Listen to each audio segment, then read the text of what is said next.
The Bears was a living thing, pounding through Max's ribcage and rattling the ice in her glass. Neon lights sliced the darkness into flashes of electric blue, deep crimson, and gold, painting the crowd in colors that didn't exist outside the club. Sweat, perfume, and expensive champagne mingled in the air, a heady cocktail of everything Max lived for. She threw her head back and laughed loud, unrestrained. The world outside didn't exist here. This was her kingdom. The music, the movement, the pleasure of living life to the fullest. Max believed the purpose of living was to feel everything and avoid anything resembling boredom. Responsibilities for her is optional. Schedules are oppressive, and hard work is for other people. Her parents were richer than most small countries, and she saw no reason to waste her inheritance of comfort by doing something as unglamorous as earning it. She hadn't asked to be born, so in her view, her parents owed her the resources to live unapologetically on her own terms. School had been nothing but a mildly amusing intermission between nights out. Lectures were a sedative, professors a tragic waste of oxygen, and exams an inconvenience that could usually be solved with charm, audacity, and the occasional strategic absence. The only part of university she had genuinely enjoyed were the parties, riotous, sweaty celebrations of youth and recklessness. She had chosen theater arts not because she felt any calling to the stage, but because it sounded creative without being difficult. Within that, she had majored in makeup artistry because, well, makeup was magic, and unlike, say, engineering, she could see the results instantly. Her older brother could keep groveling for their father's approval, polishing his tie and learning the family business. Max had no aspirations. She was too busy polishing her image, curating a lifestyle that blended hedonism with Instagram-worthy aesthetics. Max would absolutely try anything, at least once. She's currently dating a tattoo DJ she'd just met. Danger excited her. For her, the only real-life sin in life was monotony. If she burned out early, at least she would go out in a blaze of glitter, music, and stories worth telling if anyone could remember them the next morning. Belinda, on the other hand, lived on the opposite end of the universe from Max's glittering world.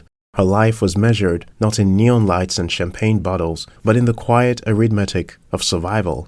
She was the daughter of a widowed mother who scraped together a living from petty trading, and the small allowance Belinda received at the start of each semester was meant to stretch like overworked rubber band until the very end. It never did, but Belinda was resourceful. She learned quickly that in a campus teeming with wealthy, image-conscious students, there was always a demand for someone willing to do the work no one else wanted to touch. Soon, she became known as the girl who could do just about anything: wash laundry, sweep and scrub apartments, run errands to the market, or even prepare a quick meal for students too busy or too pampered to lift a finger.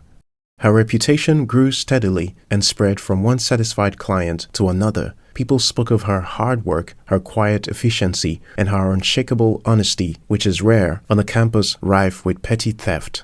When Belinda said she'd be there at 9 a.m., she was there at 8:55. When she promised to buy groceries, she returned every bit of change. It wasn't long before word reached Max. The idea of cleaning her own apartment had never crossed her mind. The maid service she had been using had suddenly closed up shop after the owner relocated abroad, and Max was in dire need of a replacement. She wasn't going to pick just anyone after all. She had expensive things and no patience for incompetence. So when one of her party friends casually mentioned this Belinda girl who was hardworking and trustworthy, Max's interest piqued. "Set it up," she said, twirling the straw in her cocktail. "I need a cleaning lady ASAP, and make sure she's free tomorrow. I have a situation." Belinda's life was about to collide head-on with Max in a way neither of them could have imagined. They met on a hot, humming afternoon. Max answered the door barefoot, wearing an oversized silk skirt that hung carelessly off one shoulder. The faint scent of expensive perfume clinging to her skin. Her nails were painted pepper red. Belinda, standing there with her cleaning supplies in a worn canvas tote, immediately took in the chaos behind Max. Half-empty wine glasses on the table, sequined dresses tossed across the couch, and the faint, sour-sweet tang of old takeout lingering in the air. Belinda knew instantly that she was stepping into the home of someone who wouldn't lift a scrap of paper by herself. Work began that very day. It was only when she started cleaning that Belinda realized just how wildly Max lived. Any soup older than a day went straight into the bin without hesitation. A scratch on a chair leg? Toss it. A blouse with a missing button? Gone. A phone with just a tiny crack on the screen? Useless, Max declared, waving it away. By the end of that first shift, Belinda stood staring at the pile Max had instructed her to just throw out. One big Ganamos go bag, brimming with clothes and shoes, 2 mobile phones, a gas cooker, a microwave oven, an electric iron, and even sacks of foodstuff. Belinda's hands trembled as she packed them. The iPhone X, with its tiny screen crack, powered on perfectly, half a bag of rice, untouched by her standards, would last her a month. She felt like she had stumbled into a dream, or perhaps a miracle disguised as someone else's waste. Some of the clothes and shoes would go to her 2 younger brothers and her mother. The rest she would proudly wear herself. For Belinda, that wasn't just the start of a new job. It was the opening of a door into a strange, extravagant world, one where what was thrown away could feed and clothe a family. That evening, Belinda sat cross-legged on her narrow bed in the small room she rented with a friend off campus, the faint hum of the ceiling fan drowning out the chatter from her neighbors. She held the new iPhone in her hands and could hardly stop smiling. The screen glowed like a little piece of magic in the dim light. When her mother's voice crackled through the line, warm and familiar, Belinda wasted no time. She told her about the job, about Max's apartment, about the unbelievable pile of things her new employer had simply thrown away. Her mother laughed softly, a sound Belinda had always associated with relief, but then her tone turned serious. My daughter, I'm happy for you, but listen to me well. People like that, they move in circles you don't understand. There could be trouble there. Belinda frowned. Mama, she's just extravagant. She's not a criminal, just a spoilt rich kid. Extravagant or not, rich people's problems can burn those who stand too close. Her mother cut in. Promise me you will be careful. Anytime you go there to clean, make sure at least one person knows exactly where you are. If anything feels wrong, you leave. Do you hear? Belinda promised, though part of her still thought her mother was being overly cautious. Max doesn't seem dangerous to her. 2 months later, Belinda arrived for her usual cleaning, only to step into a scene straight out of a nightmare. The apartment reeked of smoke and stale liquor. Strangers sprawled on the floor, bottles tipped over, music pounding from somewhere deep inside. A haze of laughter and slurred shouting clung to the air. Max was slumped on the couch, eyes half shut, lost in whatever she had taken. Belinda decided to leave quietly, but before she could sleep out, 2 drunk men blocked her way. Their breath reeked of alcohol, their grip rough. She fought hard, but they were stronger. The rest was darkness. By morning, Max's head pounded too much to recall anything beyond the blur of the night before. She noticed Belinda hadn't come around and thought little of it. She would show up later. The party itself was a blur. At some point, Max almost thought she had seen Belinda step in for a moment, but she was too far gone to be sure. It could have been a dream. Still, the image lingered the next day, nagging at her through the pounding in her skull. Then the whispers began. A body had been found behind the campus dumpsters. It was Belinda. When the news broke about the body behind the dumpsters, her stomach twisted. If someone at her party had been responsible for that heinous crime, she wasn't going to let them walk free. Max dragged herself to the school security office, recounting everything she could remember, even the dream of seeing Belinda come in briefly. Belinda's roommate confirmed Max's knowing suspicion. Belinda had told her she was going to Max's place to clean that evening. She always mentioned it, just in case. Max couldn't shake the weight in her chest. She had been the reason Belinda was there, the reason she had walked into danger. And when she learned about Belinda's family, a widowed mother counting on her daughter for a better future, the guilt hit harder. One reckless night had crushed that hope. It wasn't just the guilt. Max knew her father would erupt when he heard her name tied to a homicide.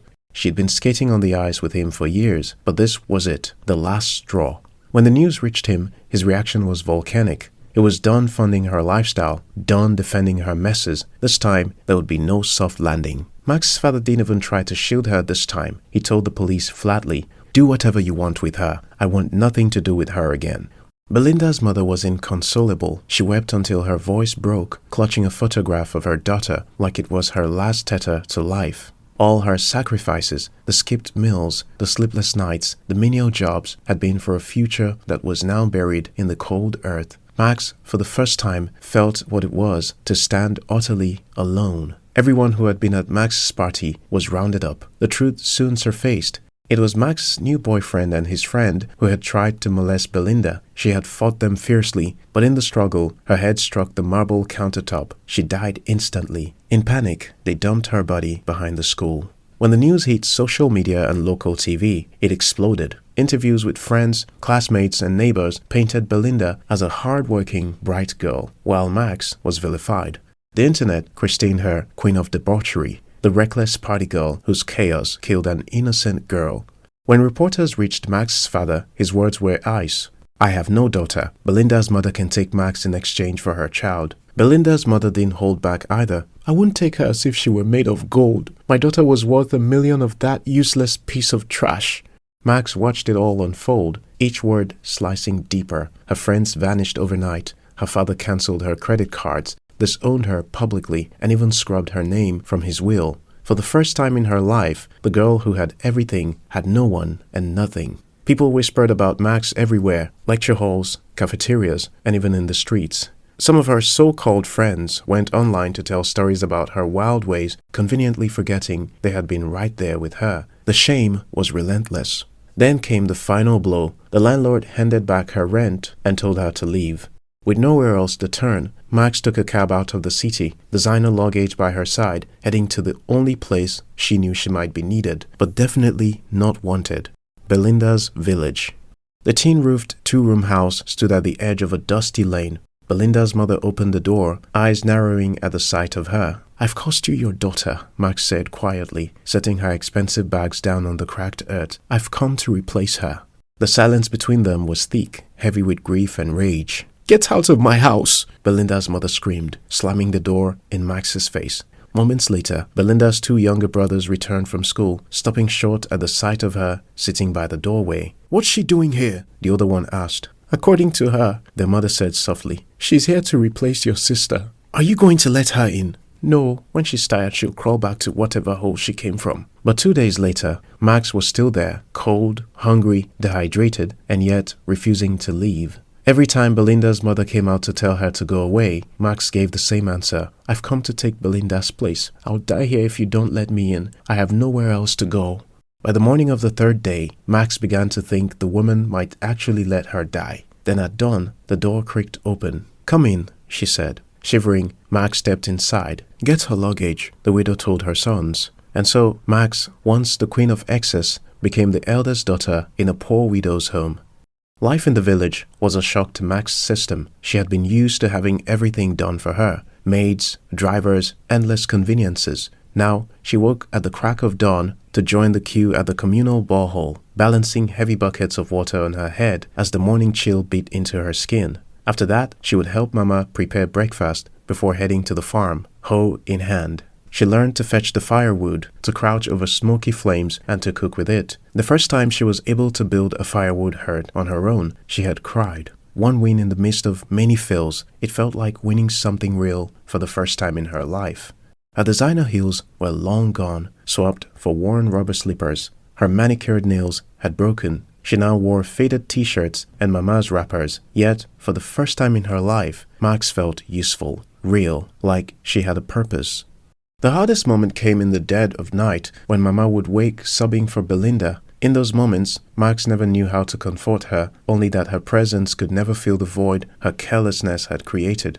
Max had deferred her studies for a year to stay in the village. When it came time to pay for WIAC registration for the older boy, Christopher, there was no money. She and Mama took up work on the other people's farms, the kind of back-breaking labor Max had never imagined doing. They cleared thick bush under the scorching sun, their hands blistered from the machete. They weeded long stretches of cassava ridges until her back screamed in protest. The pay was small, but at last they had enough to register the boy. When the receipt was finally in Mama's hands, Max felt a swell of pride that no party, no designer bag, had ever given her. She was beginning to understand that the truest satisfaction came not from taking, but from giving even when it cost her.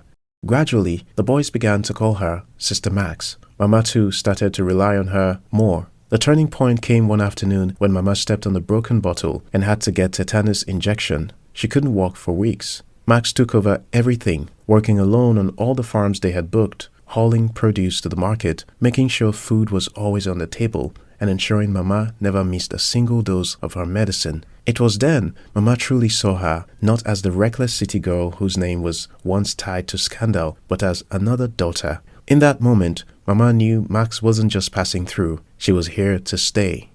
A year passed, and Max had to return to school. Coincidentally, so did Christopher, the older boy who had passed his JAMB and gained admission to study medicine at the very same university as Max. Mama worried endlessly about how they would raise enough money for both school fees. Max reassured her with a smile. "We have the money, Mama. I've been keeping it for a time like this." She explained that all her designer outfits, bags, and jewelry from her old life were worth millions, and she planned to sell them to high-end boutiques in Lagos. For the last time, Max played the role of the spoiled rich girl. She dressed to impress, bargaining for the best prices. She sold her entire Louis Vuitton luggage set, Valentino bags and clothes, Gucci jewelry and dresses, Prada shoes and accessories. By the time she was done, she had a small fortune in her account. She shopped for school essentials for herself and Christopher. Nothing extravagant, just what they truly needed. She bought good second-hand clothes and shoes for Mama and the younger boy. When Max returned from Lagos, it was like a festival in her little home. There was enough money to pay all school fees for the last 2 years, secure a modest apartment near campus, and even rent Mama a shop in the community market to start a foodstuff business. That night, after the boys had gone to bed, Mama and Max sat under the dim glow of the kerosene lamp, planning their next steps. Tears filled Mama's eyes. "To think I once called you useless," she whispered. "You are the best daughter anyone could wish for. Now I know Belinda didn't want me to be stranded. She brought you to comfort me." They held each other and cried quietly, hearts bound by shared grief and newfound love. The following week, Max returned to complete her final year, while Christopher began his journey through medical school. The Max who returned to campus was not the Max that left. Gone was the reckless party girl. In her place was a young woman on a mission. She cleared every carryover without fail and became a regular fixture in the library. Her transformation shocked everyone, both in appearance and in character. She designed a simple, charming flyer offering makeup services for birthdays, weddings, and photo shoots. What she didn't know from her theater arts classes, she learned from hours of YouTube tutorials. Soon, her skills brought steady work, and she began sending small amounts of money back to Mama in the village. By the time she graduated, Max had made a name for herself as one of the best makeup artists in the university community. She earned a second-class lower, but for her, it was more than a degree. It was proof of her new life. Mama attended her convocation, holding back tears. She thought of Belinda, who would have been graduating too, but felt comfort knowing she had gained another daughter in Max.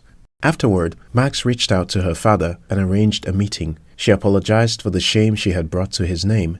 When he offered to take her home, she smiled and shook her head. "I already have a home," she said softly. "I'll visit sometimes, but I belong to a widow who needs me more than you ever will." And with that, she walked away, not as a disgraced socialite, but as a woman redeemed.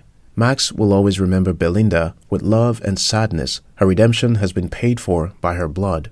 Every year, the little family, now doing quite well, will visit the little grave where she had been laid to rest with flowers. Max will always give a prayer of thanks to the young girl whose blood paid for her redemption. No matter how far gone your life seems or how long you've traveled the wrong road, there is always a turn that leads back.